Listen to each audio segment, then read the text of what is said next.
With one-time CEO and head of creative Vince McMahon no longer steering the WWE ship, hopefully for good, there's a solid chance many of the following bans that haven't already long since been erased will be lifted before long as well. Each of these specific elements all found themselves peculiarly being stripped away from the wrestling giant at one point or another. Gareth here from What Culture Wrestling, and here are the 10 weirdest things WWE ever banned. Number 10. Wrestling terminology. Despite boasting a ring, wrestlers, and just about every other unmistakable element of a wrestling product, Vince McMahon clearly wanted to distance the world of sports entertainment away from all things pro wrestling. So in a bid to do precisely that, the one-time boss began adding certain pieces of wrestling terminology to an increasingly long list of words and phrases over the years that were ultimately banned from ever being uttered on WWE programming. Among said words were everything from the obvious wrestling and wrestlers to the far more bizarre and specific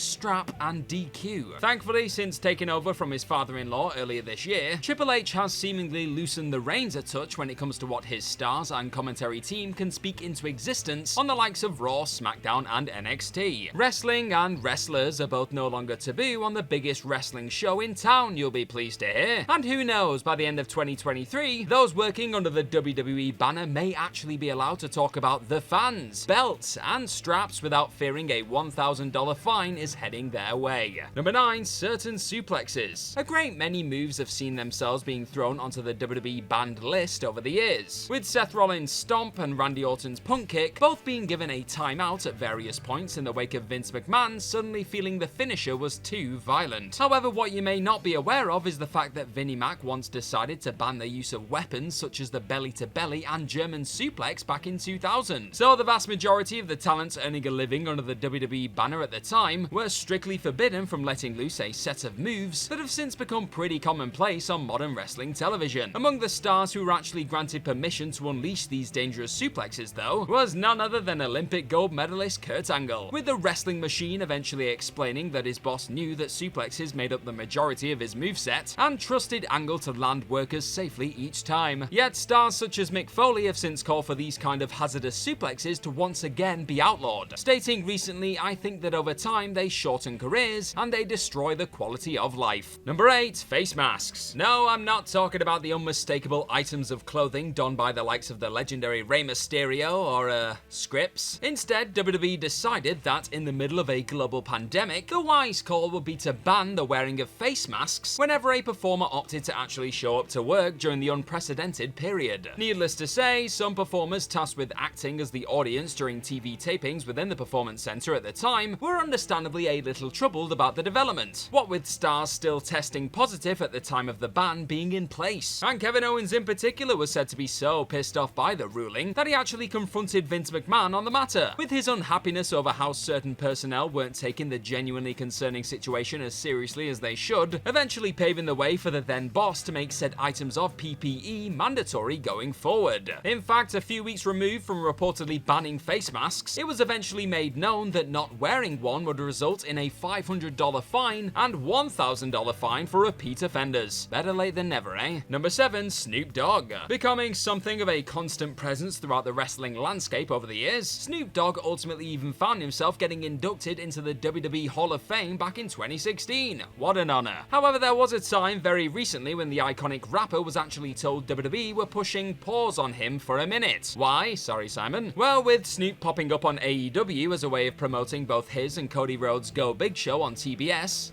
What a time, eh? WWE soon decided that they couldn't be seen doing business with a star attempting to pull off a splash on an episode of Dynamite. But in a frankly hilarious turn of events, Snoop would eventually reveal that the sports entertainment giants did very much push pause on the larger-than-life artist for 2 whole weeks. With WWE realizing they had a video game to push that would very much benefit from Snoop Dogg being attached to it, the company soon swallowed their pride and unbanned the star. But not before Snoop told them that his rates had doubled. And with Snoop rocking up to the most recent WrestleMania launch party too, it seems as though WWE were all too happy to pay him his money. Number 6. Chris Jericho. Despite making a few unlikely returns to his former workplace since settling down in the land of All Elite, there was actually a period when Chris Jericho was told he'd been banned from the company formerly led by Vince McMahon. That's according to Le Champion himself. He revealed back in 2019 that a request to bring in a number of WWE names as guests on his Talk Is Jericho podcast past due to it not being appropriate because you're in AEW according to the company, and him being banned from WWE as he put it. Going further, Jericho would also note how the promotion had taken down some videos of him playing games on Up Up Down Down, and even edited things out of the Edge and Christian show that had his name on it since opting to become All Elite. Said odd ban can't have lasted all that long, mind, with Jericho eventually rocking up on an episode of Stone Cold Steve Austin's Broken Skull Sessions, and even producing a tribute video for John Cena that aired during his 20th anniversary celebrations earlier this year. But for a minute there, Jericho was very much persona non grata in Vinnie Mac's empire. Number 5, white gear for certain wrestlers. There's nothing quite like seeing one of your favourite stars strut down to the ring kitted out in some brand spanking new white gear. And Seth Rollins in particular sported one of the finest all-white gears ever to grace a squared circle back at SummerSlam 2015 as it goes. But instead of regularly dusting off the simply gorgeous ring attire whenever he felt the urge to don it for a special occasion, the visionary rarely went for the all-white tights ever again. And that's all down to the fact that Vince McMahon is a weird old man. That's at least how Rollins himself put it when talking to a fan about his former boss banning his iconic gear at a signing event a few years back. That hasn't stopped other WWE performers from taking to the ring in beautiful white gears though, with Becky Lynch and Bobby Lashley looking simply epic in their stunning versions over the last year or so. However, when it came to Rollins and even Vince's precious Roman Reigns, with a very important person as he put it being said to have not enjoyed his white trainer Souls vest combo a few years back, the weird old man and WWE in general just didn't get what all the fuss was about. Number 4, third-party platforms. Another truly ridiculous WWE ban to tumble out of pandemic times came in the form of the company's decision to suddenly forbid its stars from using any third-party platforms, such as Twitch, to earn additional income during one of the hardest periods in recent history. Needless to say, the reaction to this September 2020 edict was pretty negative for the most part, with the likes of Saraya, Zelina Vega, and others all rebelling against the call. Even AEW took a shot at their rival's heartless ruling, with Kip Sabian happily plugging his Twitch at All Out 2020 with a "this message has been approved by All Elite Wrestling" statement accompanying him on screen. Thankfully, WWE would eventually reverse this decision down the road, as eventual co-CEO Nick Khan would reportedly confirm back in April during a talent meeting, with cameos, scripted and unscripted programming and signings all being mentioned. And with stars such as Drew Gulak now officially returning to the Twitch sphere, and even thanking Papa H for said comeback in the process, it does seem as though the dumb period of banning stars from making money via these particular platforms is coming to an end. That being said, WWE still felt Mandy Rose's recent Fantime side hustle fell outside the parameters of her WWE contract, and controversially didn't hesitate to release the star after feeling they'd been put in a tough situation. Yeah, right. Number 3, Dolph Ziggler's leopard print pants. WWE's resident show-off was once met by a rather frosty reception backstage, thanks to his call to go full leopard print. You never go full leopard print. In Dolph Ziggler's defense, he was quite right to assume that the folks calling the shots would love his extremely outlandish and douchey choice of clothing for his Hell in a Cell 2009 showdown with John Morrison, with Ziggles very much leaning into the cocky heel shtick via his bright orange spray tan and audacious attire, one that boasted snow leopard print gloves, trunks and a vest. Surely the folks in the back were gonna love this freshly bleached look on the night, right? Yet as the eventual World Heavyweight Champion would discover shortly after putting on a hell of a match opposite Morrison, not everyone approved of the over-the-top gear, and Dolph was actually scolded there and then for his clothing. Not only that, but after being saluted for his great match, Ziggler was explicitly told to never wear that outfit again. Somebody clearly wasn't a fan of the cat print bottoms. Number 2, thigh slaps. In a call that was evidently forgotten about almost as quickly as it was made a surreal thing, Vince McMahon woke up one morning in early 2021 and suddenly decided that his superstars slapping their thighs when delivering a super kick or any other move for that matter simply would not stand. So on top of reportedly handing out fines to those who simply refused to play by these bizarre new rules, it was said that signs with the words "no thigh slapping" were put up backstage in a bid to deter workers from giving in to their body-whacking urges on air. As expected, the entire drama, supposedly brought on by Vince witnessing one of his wrestlers performing a blatant thigh slap on SmackDown and not being all too happy about it, caught the attention of fans and veterans alike, with stars like Shawn Michaels admitting to not really having a huge problem with performers sneakily hitting their legs in an attempt to make a move seem more impactful. Hell, he made a career out of it. And a quick glance at the leg-slapping world of sports entertainment today tells the story of a weird old band that lasted about as long as a cheeky slap to the thigh.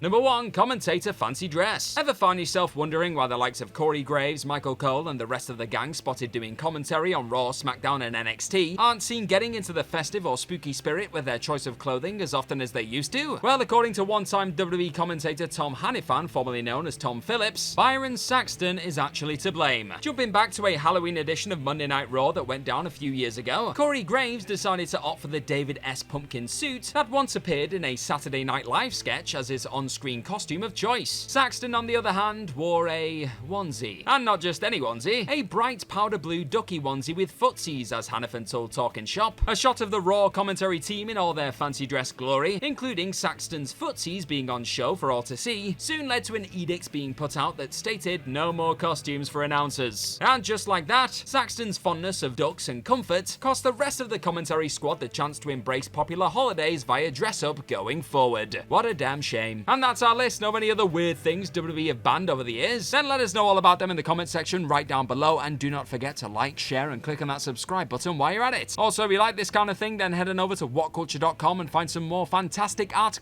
just like the one this video you're watching right this second is based on. I've been Gareth from What Culture Wrestling. Thank you as always for watching this video today. Hopefully I'll see your faces very, very soon, but in the meantime, be good to yourself and you all ride.